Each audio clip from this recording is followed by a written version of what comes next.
Hello everyone, I am सुगम। Welcome back. तो कैसे हो आप सब? आई होप आप सब अच्छे होंगे। स्वागत है आप सभी का आपके अपने स्टडी यूट्यूब चैनल पर। तो गाइस, जैसा कि आपने कहा था कि आपको समाज शास्त्र के भी इम्पोर्टेंट क्वेश्चन है वो आपको हम बताएं। तो जो अंकित नाम के जो बच्चा है उसने मुझसे कहा कि उसको समाज शास्त्र के इम्पोर्टेंट क्वेश्चन चाहिए। जो राजकुमार जो आपने बोला है कि आपको जो लॉन्ग आंसर है यानी ज्योग्राफी में जो आपके लॉन्ग आंसर है वो हम आपको बताएं, ठीक है। तो नेक्स्ट वीडियो हम बना देंगे, ठीक है। तो ये वीडियो अंकित के लिए है। तो आपको क्या करना है अंकित, इस वीडियो को आपके जितने भी फ्रेंड्स हैं सारे फ्रेंड्स के पास आपको इस वीडियो को शेयर करना है। क्योंकि देखिए ये वीडियो मैंने बहुत ही मेहनत से बनाई है और जितने भी आपके इम्पोर्टेंट क्वेश्चन हैं वो सारे क्वेश्चंस मैंने इस वीडियो में आपके लिए रखे हैं, ठीक है। आपने कहा था आपको इकोनॉमिक्स के और सोशोलॉजी के आपको जितने भी इम्पोर्टेंट क्वेश्चन है वो आपको चाहिए बोर्ड एग्जाम के लिए, ठीक है। तो ये वीडियो आपके लिए है और आपको इस वीडियो को जितने आपके फ्रेंड्स हैं ज़्यादा से ज़्यादा लोगों तक आपको इस वीडियो को शेयर करना है। क्योंकि जो भी आप बोलते हो उस पर ही हम वीडियो बनाते हैं, तो थोड़ी सी हेल्प आपको भी हमारी करनी होगी, ओके। तो देखिए सबसे पहले मैंने यहाँ पर रखे हैं जो अतिलघु उत्तरीय प्रश्न है वो।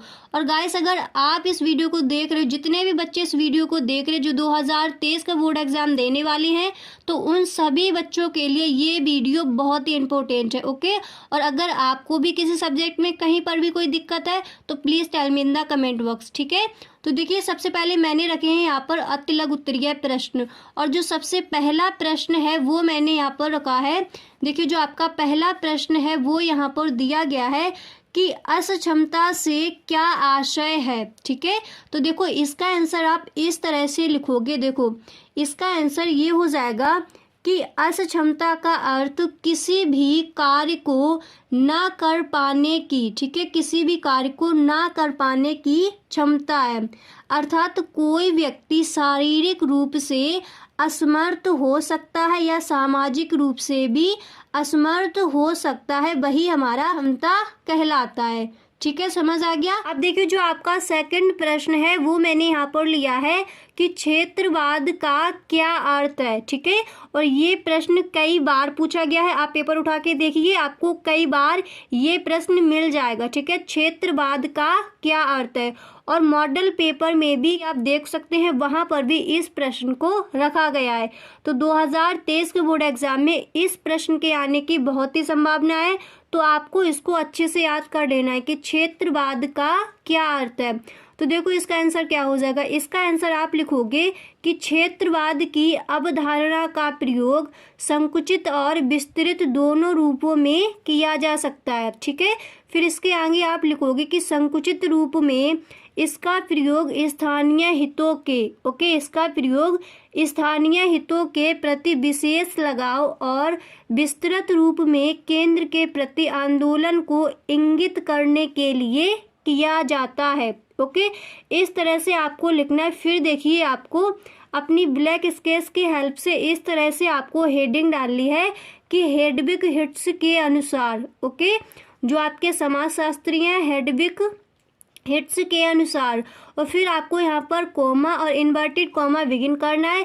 फिर आपको लिखना है कि सामान्य रूप से क्षेत्रवाद को उग्र केंद्रीकरण के विरुद्ध प्रतिक्रियात्मक आंदोलन के रूप में परिभाषित किया जा सकता है, ठीक है।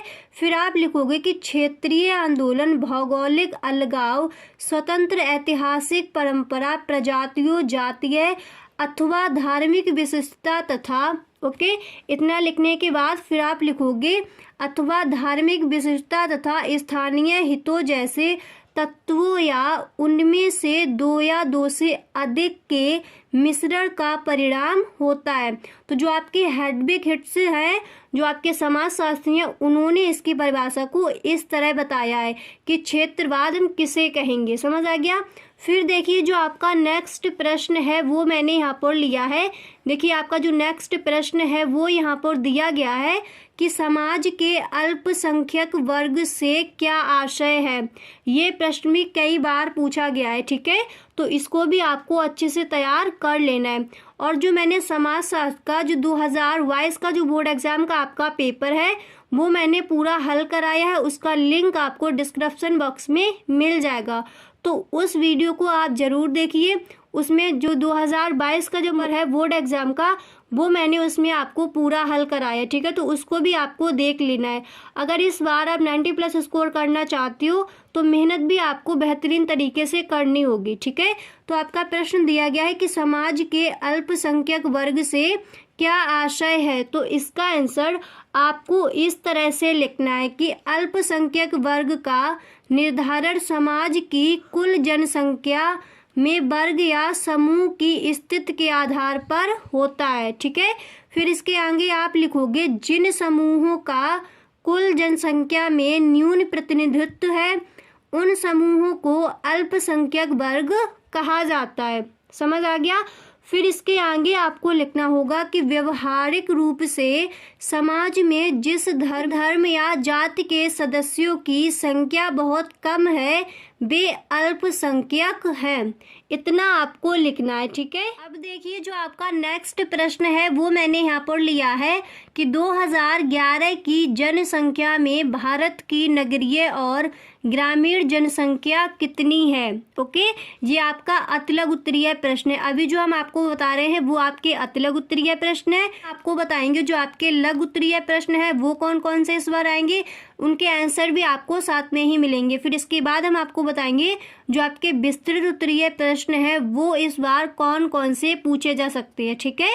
तो देखिए आपका प्रश्न दिया गया है कि 2011 की जनसंख्या में भारत की नगरीय और ग्रामीण जनसंख्या कितनी है, ठीक है। तो इसका आंसर आप इस तरह से दोगे कि 2011 की जनसंख्या में 31.8% जनसंख्या नगरीय तथा 68.2% जनसंख्या ग्रामीण है। ओके, इस तरह से आपको लिखना है। फिर देखिए जो आपका नेक्स्ट प्रश्न मैंने लिया है वो यहाँ पर आपका दिया गया है कि अनुसूचित जातियों की 2 प्रमुख समस्याएं बताइए। ओके, तो इसके आंसर आप इस तरह से दोगे कि अनुसूचित जातियों की 2 मुख्य समस्याएं हैं। सबसे पहला पॉइंट आपको डालना होगा अनेक प्रकार के प्रतिबंधों की समस्या, और फिर सेकंड पॉइंट में आप लिखोगे आर्थिक अवसरों की समस्या। समझ आ गया। फिर देखिए जो आपका नेक्स्ट प्रश्न है वो मैंने यहाँ पर लिया है सांस्कृतिक विविधता से क्या आशय है। प्रश्न आपका दिया गया है कि सांस्कृतिक विविधता से क्या आशय है। तो इसका आंसर हो जाएगा कि सांस्कृतिक विविधता से आशय उस स्थिति से है जब किसी देश या क्षेत्र में एक ही समय पर, ठीक है, जब किसी देश या क्षेत्र में एक ही समय पर अनेक सांस्कृतिक विशेषताएं पाई जाती हैं, भाषागत एवं भौगोलिक विचारधाराओं तथा कलाओं की पर्याप्त विविधता पाई जाती है, वही हमारा क्या कहलाता है, सांस्कृतिक विविधता। ओके, फिर देखिए जो आपका नेक्स्ट प्रश्न है वो यहाँ पर दिया गया है।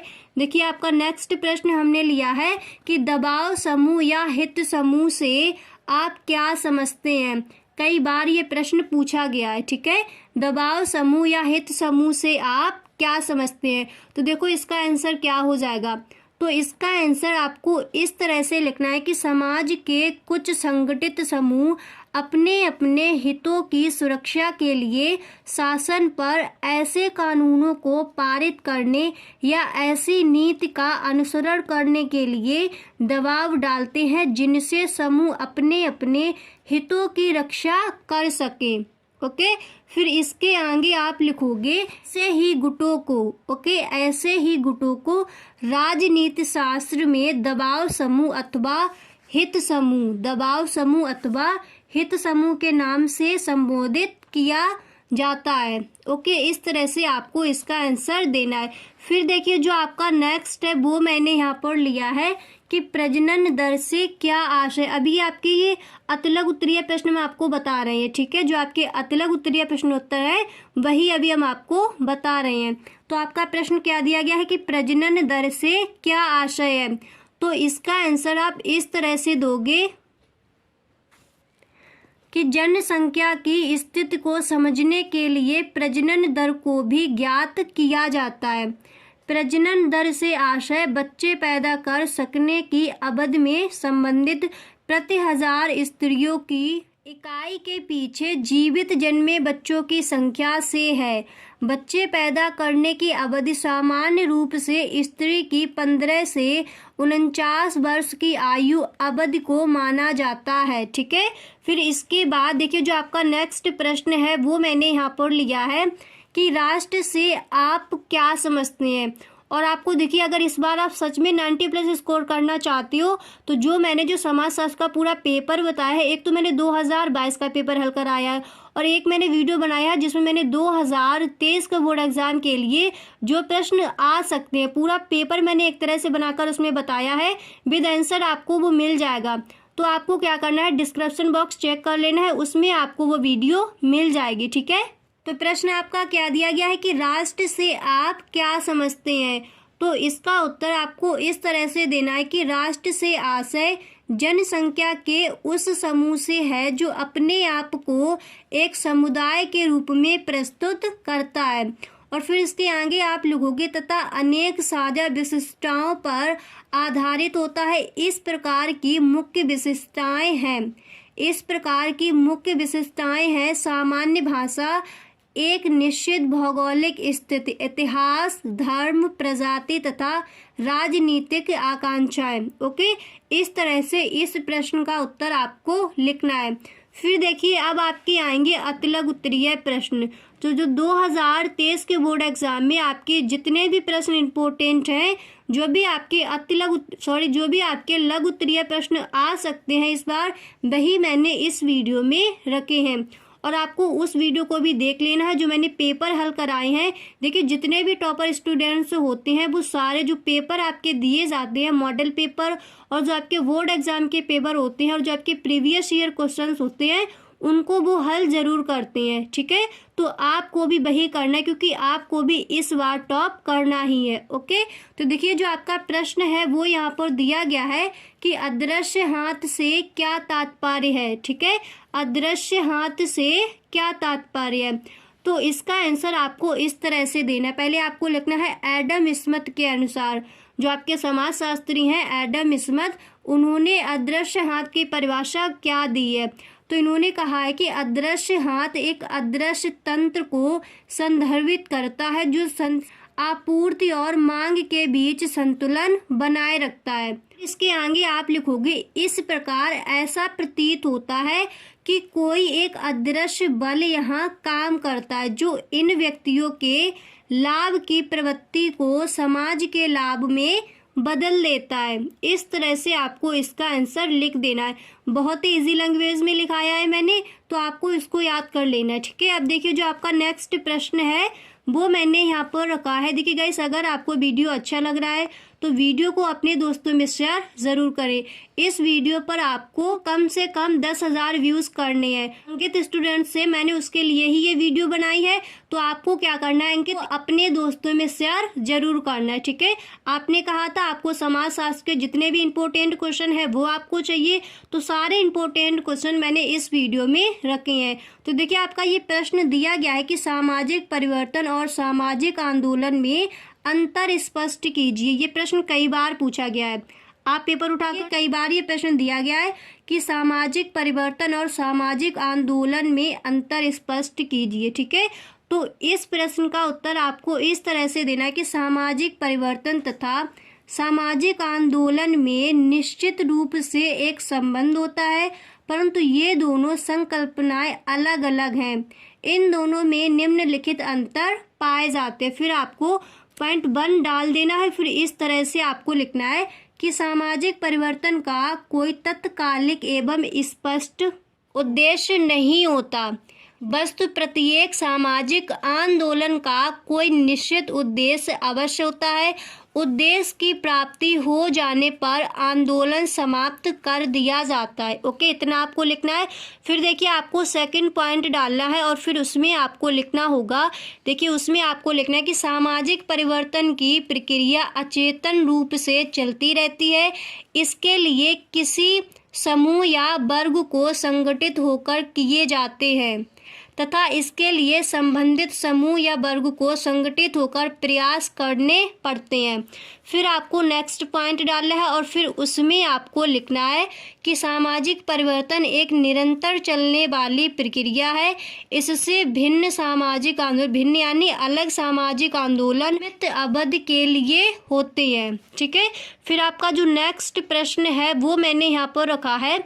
देखिए आपका नेक्स्ट प्रश्न यहाँ पर दिया गया है कि सामुदायिक पहचान क्या होती है और वह कैसे बनती है। सामुदायिक पहचान क्या होती है और वह कैसे बनती है, तो इसका उत्तर आपको इस तरह से लिखना है कि प्रत्येक व्यक्ति को अपना अस्तित्व बनाए रखने हेतु एक स्थायी पहचान की आवश्यकता होती है। समाजीकरण की प्रक्रिया द्वारा हमें पता चलता है कि हमारे माता पिता, परिजन, नातेदार समूह तथा समुदाय कौन सा है। समुदाय ही हमें भाषा और सांस्कृतिक मूल्य प्रदान करता है तथा हमारी स्वयं की पहचान को, आगे आपको क्या लिखना है, तथा हमारी स्वयं की पहचान को बनाता है। सामुदायिक पहचान जन्म तथा होने के भाव पर आधारित होती है।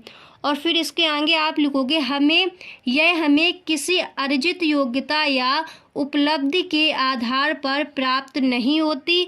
जिस समुदाय में हमने जन्म लिया है उसकी सहायता हमें जन्म से ही मिल जाती है।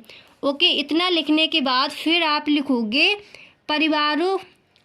परिवारों, धार्मिक अथवा क्षेत्रीय समुदायों की सदस्यता के लिए ना कोई योग्यता एवं कुशलता की आवश्यकता होती है और ना ही किसी प्रकार की करनी पड़ती है। ओके, इतना आप लिख दोगे। ठीक है, फिर इसके बाद देखिए जो आपका नेक्स्ट प्रश्न है वो दिया गया है कि हित समूह प्रकारशील लोकतंत्र के अभिन्न अंग है, चर्चा कीजिए। ठीक है, इस तरह से आपसे प्रश्न पूछा जाएगा। तो इसका आंसर आपको इस तरह से लिखना है कि किसी भी लोकतांत्रिक देश में हित समूहों का विशेष महत्व होता है। राजनीतिक दल हित समूह के मुद्दों को उठाते हैं ताकि वे उनका समर्थन कर सके। यदि किसी हित समूह को लगता है कि उसके हित की बात नहीं की जा रही है तो वह एक अलग राजनीतिक दल बना लेता है। ठीक है, फिर इसके आगे आप लिखोगे कि हित समूह राजनीतिक क्षेत्र में कुछ निश्चित हितों को पूरा करने के लिए बनाए जाते हैं। उनका उद्देश्य संवैधानिक अंगों के सदस्यों का समर्थन प्राप्त करना है। फिर इसके आगे आपको लिखना है कि बिना हित समूहों के एक प्रक्रियात्मक लोकतंत्र की कल्पना नहीं की जा सकती। और फिर देखिए जो आपका नेक्स्ट प्रश्न है वो मैंने यहाँ पर लिया है कि अस्पृश्यता क्या है। प्रश्न आपका दिया गया है कि अस्पृश्यता क्या है। तो देखो इसका आंसर आप इस तरह से लिखोगे कि अस्पृश्यता जाति व्यवस्था का एक अत्यंत घृणित एवं दूषित पहलू है। ओके, फिर इसके आगे आपको लिखना होगा कि जो धार्मिक एवं कर्मकांडीय दृष्टि से शुद्धता एवं अशुद्धता के पैमाने पर सबसे निम्न जातियों के सदस्यों के विरुद्ध अत्यंत कठोर सामाजिक निर्योग्यताओं का विधान करता है। फिर आपको लिखना है कि अस्पृश्य अर्थात अछूत मानी जाने वाली जातियों का जाति सोपान या अधिक्रम में कोई स्थान ही नहीं रहा है। और फिर इसके आगे आपको लिखना है उन्हें इतना अशुद्ध एवं अपवित्र मानता रहा है कि उनके जरा छू जाने से ही अन्य सभी जातियों के सदस्य अशुद्ध हो जाते थे। ओके, फिर देखिए इसके आगे आपका जो प्रश्न दिया गया है वो मैंने लिया है। ये प्रश्न कई बार पूछा गया है कि प्रतिवेदन किसे कहते हैं। ओके, लघु उत्तरीय प्रश्न में आपके लिए रखा जाएगा कि प्रतिवेदन किसे कहते हैं। तो इसका उत्तर आप इस तरह से लिख कर आओगे कि वैज्ञानिक पद्धति का अंतिम चरण प्रतिवेदन तैयार करना है।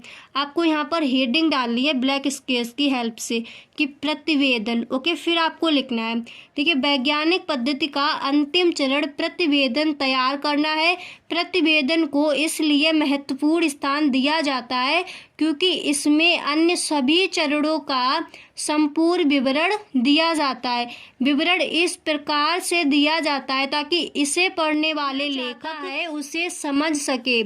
इसमें अध्ययन के समय आई कठिनाइयों तथा अन्य अनुभवों का भी संक्षेप में विवरण दिया जाता है। फिर देखिए जो आपका नेक्स्ट प्रश्न है वो मैंने यहाँ पर रखा है कि कृषक समाज क्या है। ओके, देखिए कृषक समाज क्या है, कृषक से संबंधित आपसे प्रश्न 100% पूछा जाएगा, या तो आपसे विस्तृत में पूछा जाएगा या फिर आपसे लघु उत्तरीय प्रश्न में पूछ लेगा। ठीक है, तो इस प्रश्न का उत्तर आप इस तरह से लिखोगे कि कृषक समाज की अवधारणा के जनक रेडफील्ड है। रेडफील्ड के अनुसार, देखिए ये आपको ब्लैक स्केच की हेल्प से लिखना है। सॉरी, मैंने यहाँ पर ब्लू पेन से लिखा है, आपको ब्लैक स्केच की हेल्प से लिखना है। फिर इस तरह से आपको कॉमा और इन्वर्टेड कॉमा बिगिन करना है। इसके आगे लिखोगे कि कृषक उन्हें कहा जा सकता है जो कि कृषि अपने निर्वाह के लिए करते हैं। और फिर आपको देखिए ये लाइन छोड़ देनी है, फिर नई लाइन से आपको लिखना है कि कृषक समाज में थोड़ी बहुत आर्थिक असमानता हो सकती है, किंतु यह अपेक्षाकृत एवं श्रेणीकृत एवं विभेदीकृत समुदाय होता है। ओके, अब देखिए जो आपका नेक्स्ट प्रश्न है वो यहाँ पर दिया गया है। देखिए आपका नेक्स्ट प्रश्न मैंने यहाँ पर रखा है कि भारत में हरित क्रांति के सामाजिक आर्थिक प्रभावों की विवेचना कीजिए। तो इसका आंसर आपको इस तरह से देना कि ग्रामीण भारत का प्रमुख व्यवसाय कृषि रहा है। यह कृषि भी जीवन यापन के रूप में की जाती रही है। ओके, फिर इसके आगे आप लिखोगे कि परंतु नवीन ज्ञान व तकनीक के द्वारा खेती एक व्यवसाय के रूप में विकसित होने लगी है। और फिर इसके बाद आपको इस तरह से हेडिंग डालनी है। देखिए इस तरह से आप हेडिंग डालोगे, हरित क्रांति के सामाजिक आर्थिक परिणाम। ओके, फिर इसमें आप लिखोगे, फर्स्ट हेडिंग आप डालोगे कि ग्रामीण समाज में असमानताओं में वृद्धि। अगर आप ब्लैक पेन की हेल्प से इस तरह से हेडिंग डाल रहे हो तो नीचे आपको फिर एक लाइन कर देनी है। ठीक है, इस तरह से आपको एक लाइन कर देनी है, यहाँ पर आप लाइन कर दोगे और फिर ये वाली लाइन आप छोड़ दोगे, यहाँ से आपको लिखना स्टार्ट करना है तो आपका लेख ज़्यादा ही सुंदर लगेगा। ठीक है, इस तरह से आपको लिखना है। फिर देखिए इसका आंसर आप इस तरह से दोगे कि 1960 एवं 1970 के दशक में हरित क्रांति के परिणाम स्वरूप ग्रामीण समाज में असमानताएं बढ़ गईं। ओके, इसके आगे आप लिखोगे, हरित क्रांति की फसलें अधिक लाभ वाली थी, इसलिए इनका लाभ अच्छी आर्थिक स्थिति वाले ऐसे किसानों को हुआ जिनके पास जमीन पूंजी तकनीक ने पट्टेदार कृषकों से अपनी भूमि वापस ले ली तथा इससे धनी किसान और अधिक संपन्न हो गए। अब देखिए आपको जो नेक्स्ट हेडिंग है वो आपको डालनी है कि ग्रामीण क्षेत्रों से नगरीय क्षेत्रों में प्रवसन में वृद्धि। और इसमें आपको लिखना होगा कि कृषि उपकरणों जैसे टिलर, ट्रैक्टर, थ्रेशर व हार्वेस्टर के प्रयोग ने सेवा प्रदान करने वाली जातियों के उन समूहों को बेदखल कर दिया जो कृषि संबंधी क्रियाकलापों को करते थे। इस तरह से आपको इसका आंसर लिखना है। ठीक है, दो हेडिंगें मैंने बता दी, इस तरह से आप डालोगे और उनके अंदर आपको इस तरह से लिख देना है। अब देखिए जो आपके विस्तृत उत्तरीय प्रश्न हैं वो कौन कौन से आ सकते हैं, वो सारे प्रश्न मैंने यहाँ पर रख दिए हैं। तो देखिए जो आपका फर्स्ट प्रश्न है वो यहाँ पर दिया गया है कि माल्थस के जनसंख्या सिद्धांत की विवेचना कीजिए। ओके, और आपका जो नेक्स्ट प्रश्न है वो यहाँ पर मैंने रखा है कि सामाजिक परिवर्तन में भारतीय संविधान की भूमिका की विवेचना कीजिए। इस प्रश्न का आंसर आपको अच्छे से तैयार कर लेना है। फिर देखिए जो आपका नेक्स्ट प्रश्न है वो यहाँ पर दिया गया है कि औद्योगिकरण और नगरीकरण का परस्पर संबंध है, विचार कीजिए। ये बहुत ही इंपॉर्टेंट है। ओके, इसको आपको अच्छे से तैयार करना है। फिर देखिए जो आपका नेक्स्ट प्रश्न मैंने यहाँ पर रखा है वो दिया गया है कि भारत में भूमि सुधारों का संक्षिप्त विवेचना कीजिए। ओके, फिर आपका जो नेक्स्ट प्रश्न है वो यहाँ पर मैंने रखा है कि भारत में दहेज प्रथा के कारण एवं परिणामों की व्याख्या कीजिए। अगला प्रश्न आपका दिया गया कि सामाजिक आंदोलन की प्रमुख विशेषताओं का भी उल्लेख कीजिए। और जो नेक्स्ट प्रश्न है वो मैंने यहाँ पर लिया है कि जातीय विषमता को दूर करने के लिए अपनाई गई कुछ नीतियों का वर्णन कीजिए। तो गाइस ये मैंने आपको बता दिया कि समाजशास्त्र में आपको इतना तैयार कर लेना है और आपको ध्यान रखना है जो मैंने पेपर हल कराई है उनको आपको ज़रूर देखना है। ओके, उसका लिंक, उस वीडियो का लिंक मैं डिस्क्रिप्शन बॉक्स में आपको हम दे देंगे। ओके, तो गाइस आज के लिए बस इतना ही, मिलते हैं नेक्स्ट वीडियो में। तो अंकित, अगर आपको वीडियो पसंद आया हो तो वीडियो को अपने दोस्तों में शेयर ज़रूर करें, क्योंकि आपने कहा कि आपको इकोनॉमिक्स के और आपको सोशोलॉजी के जो आपको क्वेश्चन है, जो इम्पोर्टेंट क्वेश्चन है वो आपको चाहिए, तो आपके लिए ही ये वीडियो मैंने बनाया है। और अगर इस वीडियो को कोई अदर बच्चा देख रहा है, आप कोई इस वीडियो को देख रहे हो और आप भी 2023 के बोर्ड एग्जाम में इस बार टॉप करना चाहते हो, तो आपके लिए भी ये वीडियो बहुत ही इम्पोर्टेंट है। आपको भी इस वीडियो को ज़्यादा से ज़्यादा लोगों तक शेयर करना है। ठीक है, थैंक्स फॉर वॉचिंग।